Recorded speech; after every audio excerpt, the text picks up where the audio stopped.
Hey everyone, welcome back to our channel How to Tutorials. Today I will show you how to turn off or manage repost on TikTok. So without any further ado, let's get started. So first, let's start by understanding the update. In the latest 2025 TikTok update, the option to completely disable reposts from settings has been removed.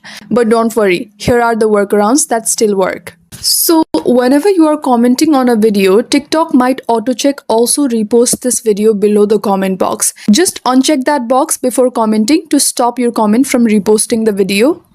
Second step can be to mute repost notifications. To avoid repost related pings, tap on your profile icon at the bottom right. Now tap 3 horizontal lines at the top right. Go to settings and privacy. Scroll down and find this option called notifications. Again, scroll down until you find this option called reposted by others and turn them off.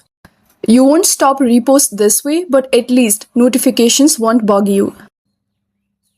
If you are a creator and want control, set your videos to friends only or private. Fewer viewers means fewer chances for your content to be reposted. So the question is, can you fully disable repost in 2025? Right now, TikTok does not let you fully turn off repost across your account. They might bring it back in the future, but for now, these steps are your best bet. And that's how to manage or prevent reposts on TikTok, even with the 2025 update. If this video helped, hit like, tap subscribe, drop a comment if you have any queries. Thank you for watching, and I'll see you in the next one.